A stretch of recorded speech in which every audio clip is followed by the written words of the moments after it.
the Dollar Tree is no longer $1 and it's now $1.25, I thought I would use these long signs that they have out for fall to make multiple projects to make that $1.25 go a little farther. Hey everyone, thanks for coming to hang out with me today. My name's Jess. I'm excited to get in the craft room. I hope you are too. Let's get started. These types of signs from the Dollar Tree are pretty easy to cut down. I didn't need the holes at the top of this one, so I used my ruler and a utility knife, and I found that the best way to cut these down is to get my ruler in place, and then when I start with my utility knife, I don't apply a lot of pressure. I start with, I would say, medium pressure, and I go over it several times. That way it gives me a more accurate cut, and I'm not taking that risk if I'm applying too much pressure that I'm going to slide my knife over and get an angle where I don't need it. After I had the holes cut from the top and then I moved down a bit and cut the pumpkin out of the sign, I got to work on making the rest of the cuts that I'll need for this project. I measured over 4¼ inches to make my first cut on this piece. Next, I cut down the center of both of these pieces. I can't give you an exact measurement because the products from the Dollar Tree tend to vary slightly, so you'll just have to measure for yourself, find the center, and cut down the middle. I did that to the short piece and the long piece. The short piece was pretty easy. I could just use my ruler, but for the long piece, I did place some pencil marks just to give me a better guide. And then if I had any rough edges, I just used my sanding block to remove those. Now I can get started gluing all of my pieces together. I'm using some hot glue and I'm gluing the shorter sides to the longer sides. As I glue each piece in place, I also like to run a bead of hot glue inside just to give it more stability. Even if you don't have a cutting machine like a Cricut, make sure you check out the Cricut type materials that they have at the Dollar Tree. They usually have these rolls of faux leather that I think are so cool to work with, and you don't have to use a cutting machine to use these. I started with a pack of the brown leather and I cut a strip that was about 4 inches wide. From that piece, I went across and cut 3-inch sections, so I was left with 4 pieces that measured 3 inches by 4 inches. Back to the box now, I ran a bead of hot glue along one of the corners. I took one of my pieces of leather and folded it in half just to get an idea of where the halfway point is so that I could wrap it around the corner. Once I had that in place, I took my scissors, I cut a little slit in the top and the bottom of the box right where the corner meets so that I could wrap the leather towards the inside of the box to give it a nice finished look. And I repeated that on all 4 corners.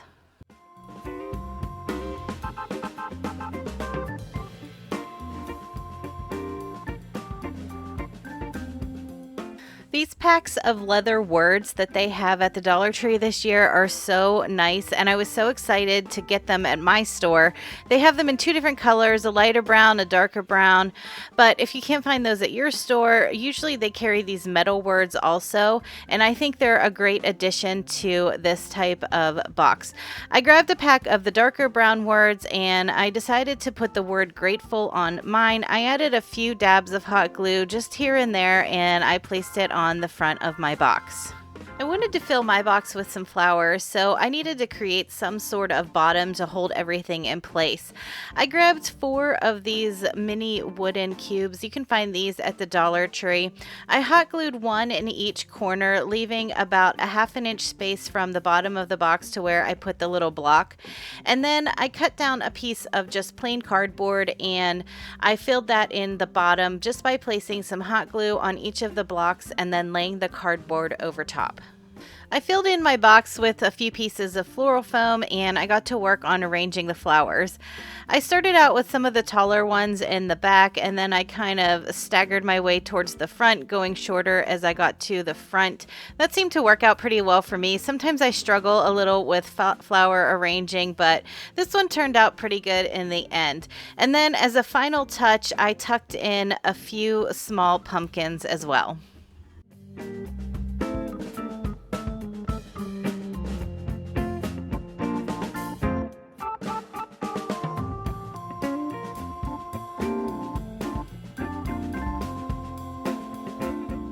I love hanging banner type signs, and I knew the piece that I had cut off of that big sign with the pumpkin cutout would be perfect for that. I got to work cutting down some of these jumbo craft sticks that I get at Walmart, and you know that my favorite way to cut craft sticks is with my paper trimmer. I cut 4 of them down so that they were slightly wider than the pumpkin sign itself. I'm keeping this more neutral, so I grabbed my favorite paint color, which is the Plaster Color by Waverly, and I gave each of these sticks 1 coat. If you like more color in your decor, of course you could paint it whatever color you want, and it doesn't even have to be a traditional fall color. You could do something a little brighter, like maybe a bright teal or even a purple.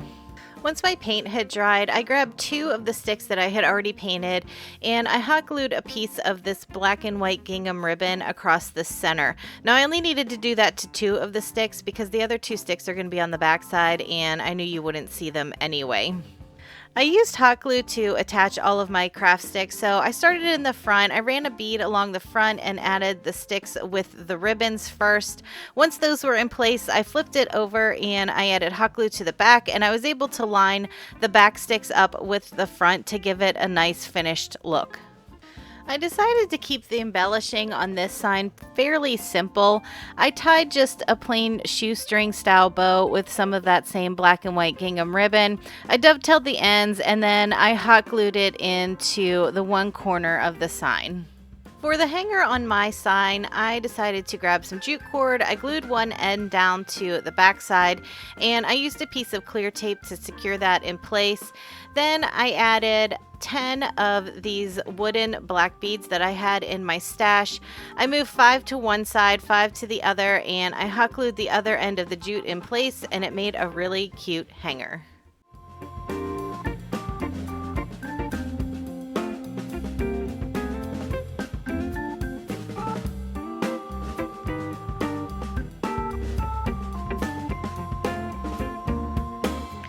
Before I had created that last sign, I took that piece with the pumpkin cutout and I traced it onto a piece of chipboard so that I could cut that out and have a nice pumpkin pattern.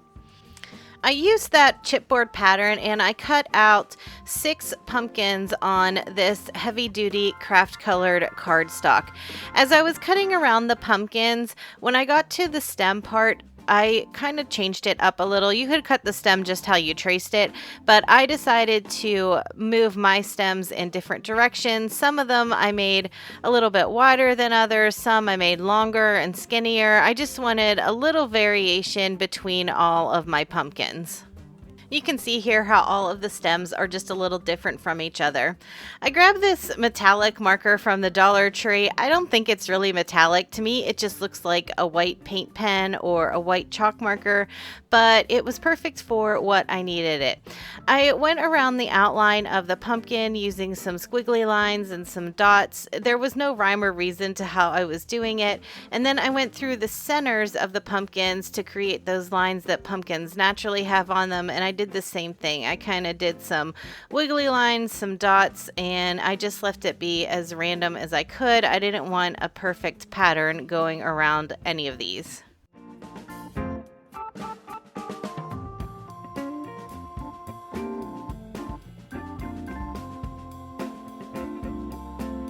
I grabbed my hole punch and I just punched a hole in each of the top corners of the pumpkin, and if you can't tell, this is going to be a really simple pumpkin garland. I needed these holes in there so that I could have a place to string some ribbon through.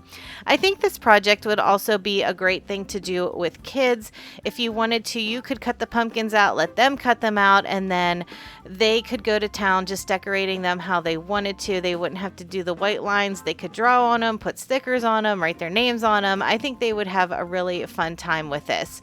So here you can see I have some of this burlap style ribbon. It has a little metallic thread going through it to give it a little more interest. And I just started stringing the pumpkins on by going down through the first hole and then up through the second hole. Once all of my pumpkins were added to the ribbon, I grabbed a pack of these silk fall leaves. I can't remember where I got these. I know they sell this style of leaf at the Dollar Tree, but I think I might have got these ones from Michael's last year after fall was over when they were on clearance. I just laid the pumpkins out and I used some hot glue to attach the fall leaves to the back side of the pumpkin, and that did two things. It added a little more interest to the pumpkin itself, but it also helped keep the pumpkin in place on that ribbon because I did glue the leaf over top of the ribbon, so it held it in place. And then you can see here I just added a little hot glue to the back of the stem and pushed the leaves onto the stem, and it kept everything in place nicely.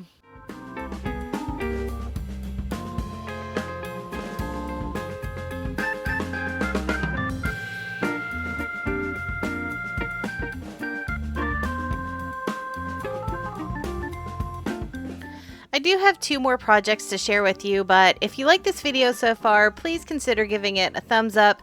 Make sure you're subscribed to my channel if you haven't already, and if you are on social media, I am on Instagram at GlueLaLa. Now let's get finished with these last two projects. I'm going to start breaking down this black pumpkin sign sort of the same way I did the wood grain one. I cut the holes off of the top first, and then I cut the pumpkin section off from the body of the sign. I grabbed 6 of these tumbling tower blocks from the Dollar Tree and I started gluing them together to form a platform. I glued 2 together end on end, and then once I had all 3 bundles glued, I glued those together to create a rectangle. I gave my little platform one quick coat of this ink color by Waverly. The platform isn't going to be visible from the front of the project, but because it is such a stark difference between the wood and the black of the sign, I wanted it to blend in better, so that's why I decided to paint mine. I grabbed a black paint pen and I went around the edges of the pumpkin sign. You could really see that material that this sign is made of as compared to the front and back of the sign, which is just black, and it kind of bothered me, so that's why I decided to paint mine. If that's not something that bothers you, then you can skip this step. To make the pumpkin stand out a little more, I grabbed a white paint pen and I started by creating little dashes the whole way around the outline of the pumpkin. Once I had that all outlined, I went back through with bigger dashes and I ran along the outside edge of the whole sign. I had this black and white striped ribbon in my stash, and a fun way to make an easy bow is just to cut 2 strips the same length, dovetail both of the ends, then lay them in an X pattern and either use some string, some ribbon, or in my case I decided to use a pipe cleaner. You just cinch it in the middle, wrap the pipe cleaner around, and give it a couple twists, and it creates a really cute simple bow. Now I am sticking with more of a Halloween theme for this because that sign was black, but of course you could do the same thing using different color fall ribbons or even just some solid burlap ribbon. Before gluing my bow down, I grabbed some of these black glittery branches that I had in my stash. I got these at the Dollar Tree last year. I put a couple pieces down and then I put my bow on top. And then as a finishing touch, I had some tiny little plastic spiders in my stash, so I glued one on the bow and a few here and there on the sign.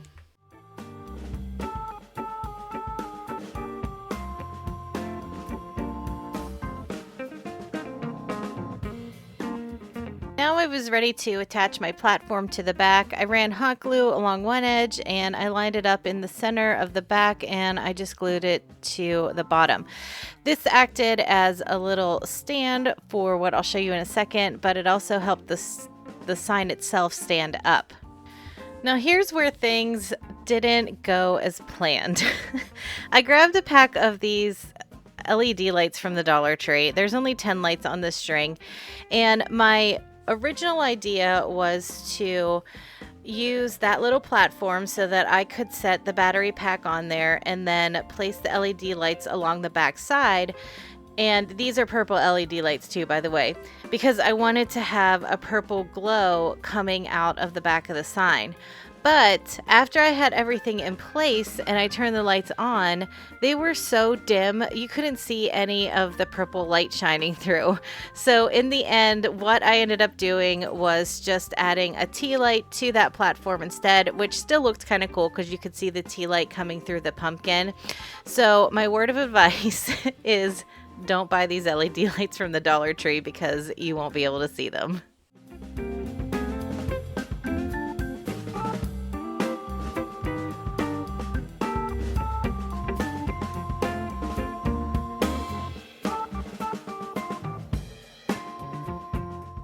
For the piece of the sign that's left over, I started out the same way where I just found the center, put a couple pencil marks down, and ran my utility knife down until I had this piece completely cut in half. And like I said before, I can't give you an exact measurement because all of the signs are slightly different, so you'll just have to measure and find the center for yourself. I'm going to be using these metal words for a Halloween sign, but I'll be sure to explain along the way how you can make this same sign just for fall and not for Halloween, because I know not everybody likes Halloween. I started by laying out my 3 words in the metal signs so that I could get an idea of how big I needed my pieces to be. Then I just used my pencil to create some lines, and once again I cut out the 3 pieces. As I was cutting out the 3 pieces, I wrote what word belonged on each piece so that I wouldn't get confused as to which one I needed to glue down where. And then the 4th piece that I'm cutting is going to be the brace piece for the other 3. You'll see what I mean here in a second. Of course, if you don't like Halloween, you could always pick up a pack of the metal word signs that are just for fall that they have at the Dollar Tree. I believe they say thankful, grateful, and welcome, or thankful, blessed, and welcome, something like that. But you can definitely change this up to either be Halloween or just for fall. I wanted my words to stand out a little more, so I'm taking some of this plaster color by Waverly, and rather than brushing it on traditionally, I'm using a paintbrush, but I'm stippling it on. That way it's giving a really good solid coverage to each of the words, but it's also leaving in some texture. You'll see once it's dry, there are some raised parts where the paint was slightly thicker, and I really like the texture that it gives these words. While those were drying, I grabbed the mineral color by Waverly and I decided to dry brush all over the planks of the pieces that I had cut. I concentrated more of the paint along the outside edges, but I did run a few streaks of that paint through the center as well to give it a distressed old spooky look. If I were creating this sign for fall and not Halloween, I would probably still use the same mineral color, but rather than doing a light dry brushing on the pieces, I would go really heavy with it so that the black was the accent color and the mineral color would be the main color on these planks. I hope you can see on camera what a cool texture these words have once that paint is dry. And because I did write on each of those planks where the words go, it made it a lot easier for me. I always like to give a word of caution when you're using these metal words. When you're hot gluing them into place, just be very careful because the metal heats up so fast from that hot glue that it's really easy to burn yourself. Once I had all 3 of the words glued in place, then I could move on to assembling the entire sign. I took that 4th piece that didn't have a word on it and I started at the bottom. I ran a bead of hot glue. I took the biggest word, which is haunted, and I put it on an angle. Then I moved to the top. I ran another bead and I took the shortest word, which was spooky, and I ran that on the same angle. Then I moved toward the middle and I took the medium-sized word, which is beware, and I also put it on an angle but going in the opposite direction. So you can see here, even if you're not going to do a Halloween sign, you could definitely do this with just the fall words and you could lay them out in the same way.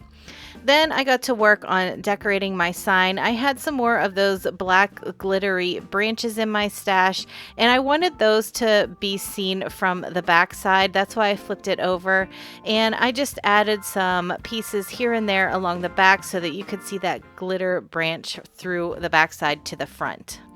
Now is when you can get creative and start embellishing the sign how you like it. I had some of these little bones in my stash. I got these on Amazon last year. If I can find them again, I'll make sure I have them linked in the description box along with these little spiders that I also got from Amazon. If you're just doing a fall sign, of course, you probably aren't going to want to put bones on it, but that's when you can start getting out all of your little mini pumpkins and mini acorns and little mini fall flowers, and I think that would make a really cute sign too. Once I had all my little bones in place, then I just started clipping little pieces of, I don't want to say greenery because it's black. I guess, would it be called blackery? I don't know. But I just kind of had fun with it. I took some little pieces off of this bouquet that I had got at the Dollar Tree, and it had some really big spiders on it too, which I think is kind of cute. I know not everybody does, but I do like decorating for Halloween. Let me know in the comments, do you like to decorate for Halloween or do you just do fall?